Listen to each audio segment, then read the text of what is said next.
Hey, and good morning, everybody. It's Sherman Ray, Black Success Magazine, the podcast. And today it is Open Line Friday.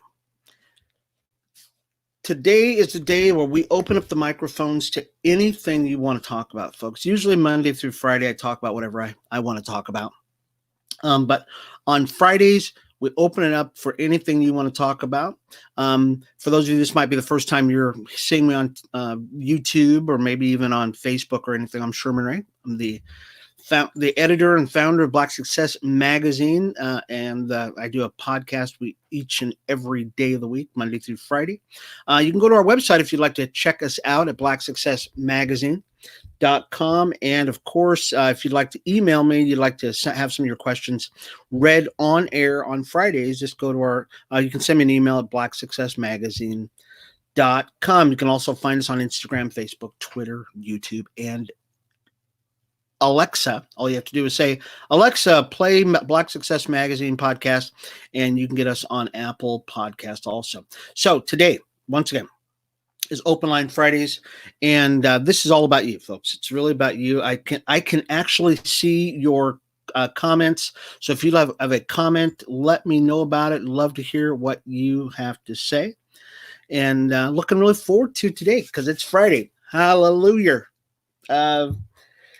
So today something interesting happened. So well, actually this week, and I'm going to start with this week because I've had a lot of people who throughout this week have said, Sherman, you look different. There's something different about you other than the fact that I shaved.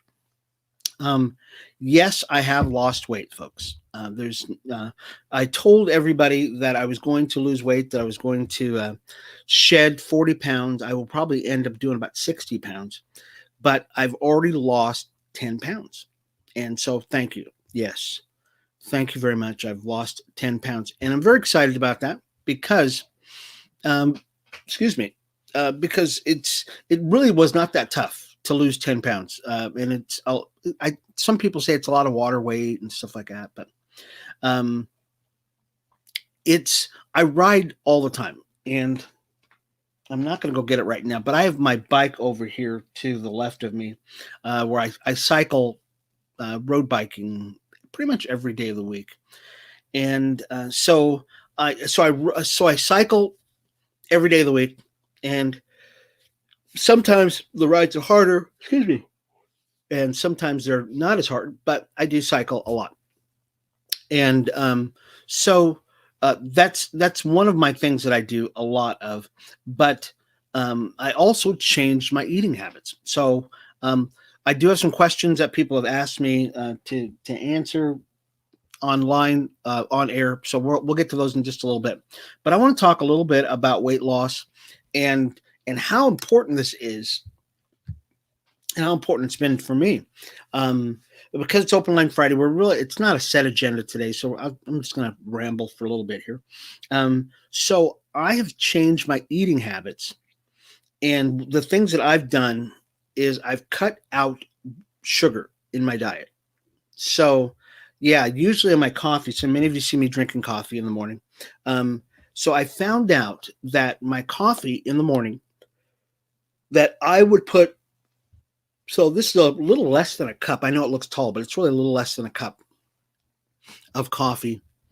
And I would put in it a teaspoon and a half of sugar. And then I would put heavy whipping cream in it. I know. So I did some research on this to find out how much weight or how much calories that was. Dear Lord. It's a wonder my heart has not stopped all this time.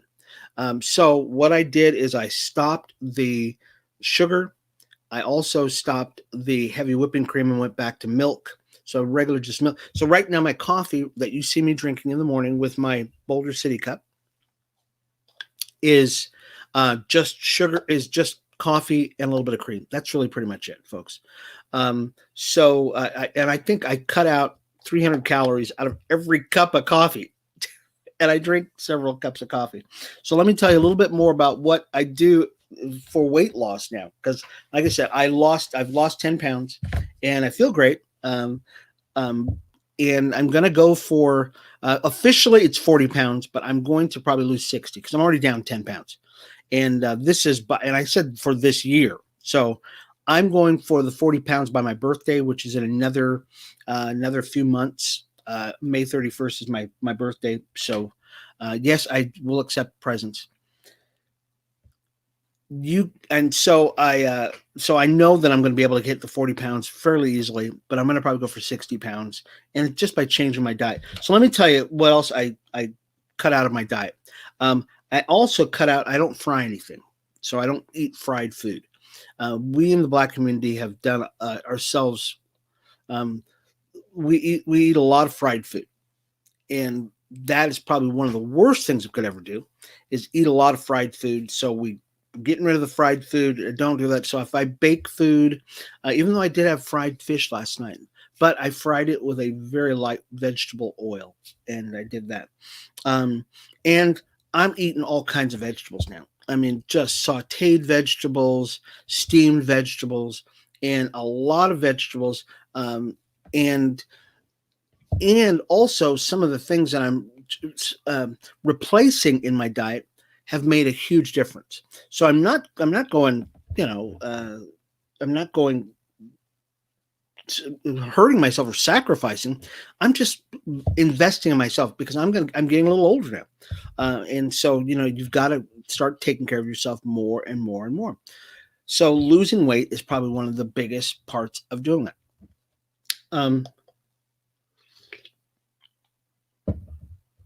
As I said, I've lost about 10 pounds so far. Just shy of 10 pounds. So I'm about 9 pounds or so. But one of the other things that I'm doing is I'm working out a lot more. So even after I do my ride, I am working out, I'm stretching. Found out that I've got like a rheumatoid arthritis in both of my knees. So I can ride a long way. There's no doubt. I mean, I could ride 100 miles. It's not a big deal. I've just got that mentality about me that I will keep going. But once I get off the bike, the knees are like just toast. So it makes it very tough to continue to be physical if I'm not riding a bike. And especially because I work from an office, I work from a desk all the time, and have for many years now. Actually, I've not worked physically other than when I had my design studio for 20 years now. Yeah, about 20 years since I really physically did any physical kind of work. We did do it when we had a design studio, but only did that for a couple of years. But physically, I'm just not an active person. So I found out that I've got to start really working out a lot more and just kind of trying to keep the knees going. So stretching, a lot of stretching after I do my riding, a lot of sit-ups, trying to losing that Jamaican middle that I've got. So I've been doing a lot of that. Matter of fact, I had a lunch yesterday with a good friend of mine who's his name's Ken. And we had lunch yesterday, and I put on an old suit that I had not worn since 2019 was when I bought the pair of pants and was feeling really comfortable with them. So that's 2 years ago. And last time I tried to put them on, they were like really tight. But I've been working out really seriously since the beginning of the year, basically. And pants felt great. So that's, I think that's one of the things that we can kind of take away from this is that, we need to start working out a lot more and watching the food we eat. You don't have to go crazy on this, folks, just to lose weight. You really don't. A lot of people are thinking, oh, I'm going to sacrifice this. My wife, as a result of the food that I've been making for her, because I do all the cooking at home now, is that she's loving it. I mean, I thought she was going to be pretty upset because my wife's a carnivore. She doesn't mind me saying she is a carnivore. She's a meat girl. She likes meat. But I tend to be more vegetable forward than I am meat. I mean, I could eat nothing but vegetables and I'd be fine. I'm not a vegetarian, but I'm very vegetable forward in what I think about. I think about veggies before I think about meat. So, but she's in hog heaven with that. So I'm pretty happy with that too. Let's turn the corner here. Let's talk a little bit about, and before we go on to some viewer mail, I want to talk a little bit about Las Vegas Speaks. This is our media arm that we're working on this show. It's great. I'm going to talk just a little bit about it and tell you that we're very excited about Las Vegas Speaks. It's going to be, I think, one of those shows that's going to make a huge difference in the Las Vegas market and in just TV, where we're coming to you on a weekly basis and talking about business owners, talking about trends. And it's all very similar to what we do here on Black Success Magazine, except for it's not. But we bring in everybody from the business community and civic leaders. We might bring in artists. We might bring in people who are, who are just interesting people, have interesting stories. One of the most interesting people that I can think of right now is my buddy Ken. And like I said, I had lunch with him yesterday. And so Ken just retired, 62 years of age. And he ran the largest or one of the largest construction companies in Las Vegas. They built T-Mobile Arena, did a lot of work at Caesar's Palace, the Aladdin.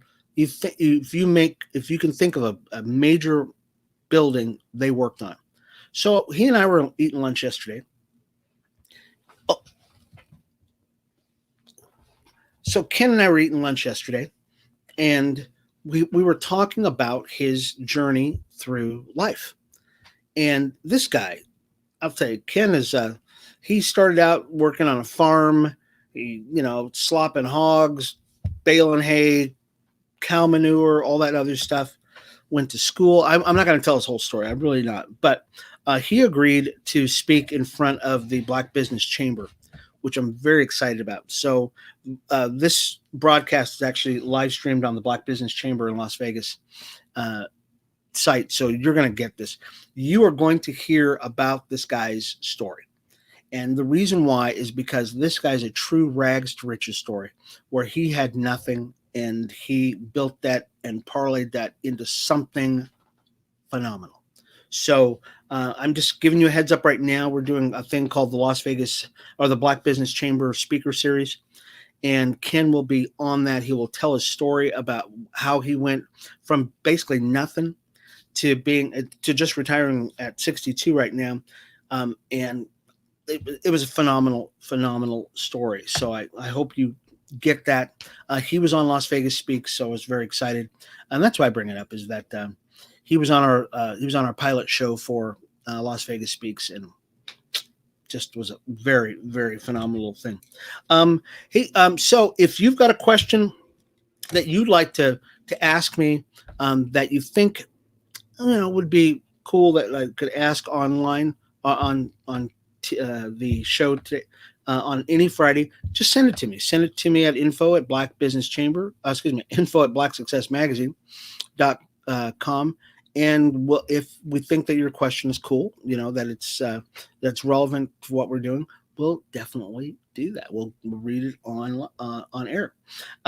Also, once again, if you want to get this podcast, if you just say, I don't have time in the morning to listen to it, listen to the half hour before I go to work, you can always download it. You can go to Apple Podcasts.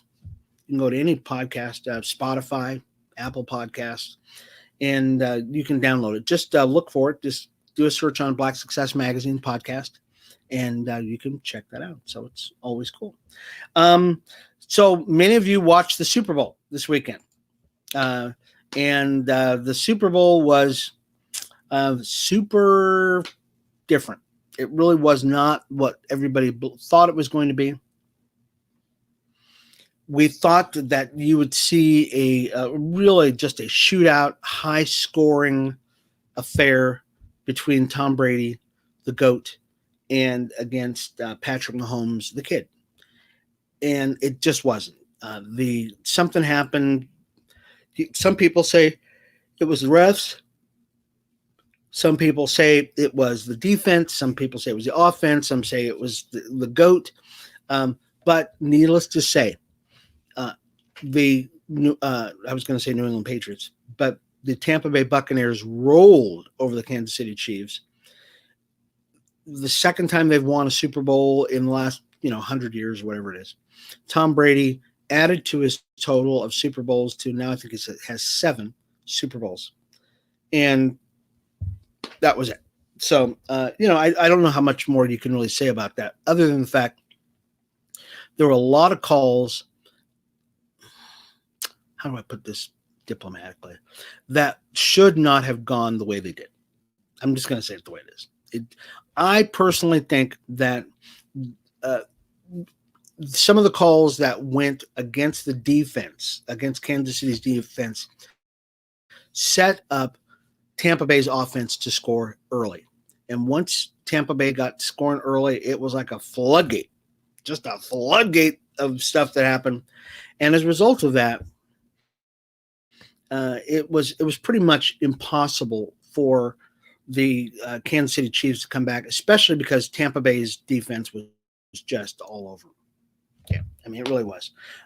We had a lot of people who asked me questions on this, and they were saying, "Hey, Sherman, what did you think? What did you think?" Even during the game, people were asking me, "What do you think?" And I said, "What are you going to do? I mean, what? Unless you have some help from the referees to let the guys play, just let them play. Unless a guy gets knocked down, a receiver. Let's say unless a receiver gets knocked down and it's pretty obvious that something happened, let the guys play." That didn't happen in the game. I mean, it just did not happen. There were more pass interference calls, holding calls on the defense that set up the offense to score. And once that happens, it just – they say that it's for every defensive call that you get on during a drive, 30%. It's a 30% chance that the offense is going to score. If you get 2 defensive calls on the defense, the offense has like a 60% chance of scoring. Well, that happened the entire game. It was amazing. Somebody on Twitter put it this way. They said, "Wow, I don't watch football that much. Is Tom Brady always supposed to get all the good calls?" And that was their response to it. They were kind of like going, "Wow, I never see this. This was like ridiculous." So that was pretty much it for the Super Bowl. Many of you probably saw this story. Let's talk about something else here. There was a story. Her name was, and if you didn't see it, you're just living on I just don't know. You had to have seen this. The lady's name is Tessa. Okay, I hope I don't get some sound on this. So her name was Tessa Brown. And Tessa Brown, if you didn't see her on TMZ, oh my gosh, this woman, early in the week, Tessa Brown was in the news for putting Gorilla Glue on her hair. Women want to be pretty. Women want to look cute. So what Tessa did is she put super glue on her hair, and it did what it's supposed to do. It glued her hair. It just flat as it could possibly be, and looked cute until she found out, this stuff ain't coming out. All week long, this has been the story. Tessa Brown is from from Louisiana. She had to fly to Los Angeles to undergo surgery to get her hair, to get this glue out of her hair. Some guy said, "Hey, Tessa, you're in a bad way. You could not, I can remove this super glue from your hair." And she's on this has got to be the most embarrassing thing. It just got to be embarrassing. Where she goes on and says, "Can somebody help me? Because I glued my hair to my own head." And she did. So that was one of those big stories, folks. Tessa, we are so glad that you got your this out of your hair. Who was it? Doctor's name was Dr. Michael Obeng. He offered to remove the sealant from her hair for free. So we will say your name, Dr. Obeng, Obeng. He's from LA, and he said it took him 4 hours. 4 hours to get this out of her hair. She said that she went under light anesthesia as a doctor used medical grade glue remover. I didn't know there was such a thing, medical grade glue remover. Prior to the procedure, Obeng tested out a concoction of medical grade adhesive remover, aloe vera, olive oil, and a dash of salt. No, a dash of acetone on a mannequin to ensure that it would go smooth as possible. After testing the loosening hair with a set of tweezers, the staff poured a mixture on her scalp, and staff rinsed it, saline water, that kind of stuff, and wiped her head. So guess what? She probably won't do no more. She ain't gonna do that no more. So, Tessica Brown. Sorry, I think I said Tessa. Tessica Brown got her hair done, and that's just. Can you imagine that? I've done some great goofy things in my life. I mean, we've all done some crazy things in our lives. Super glue is probably not one of those things. No, I don't think I've ever thought, what would that super glue be a good thing on my body part? No, ever, not ever. But she did, and she paid the price for it. There's another story. Let's see, where's this story? Oh, yes, here it is. This one was actually a pretty controversial story, but I think you want to talk about it a little bit, anyways. Many of us have heard of Aunt Jemima pancake mix or Aunt Jemima syrup. I think I know me growing up with Aunt Jemima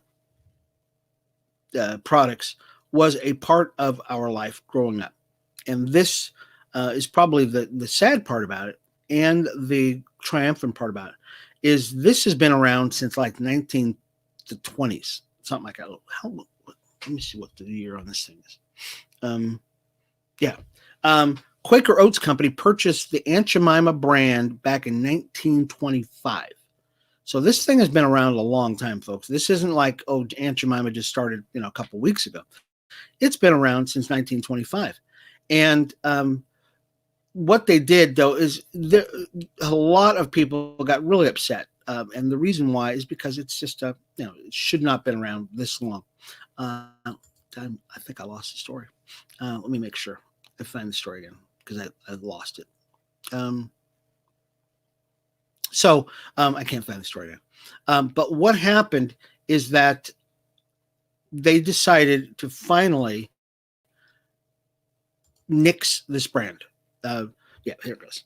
It initially updated the Aunt Jemima image over the years. Okay, so the Quaker Oats folks said, well, Aunt Jemima looks a little too, she's got the bandana on her head, so we don't want it to be too racist, so we're gonna change her look. So they gave her a coiffed, hairdo and stuff like that.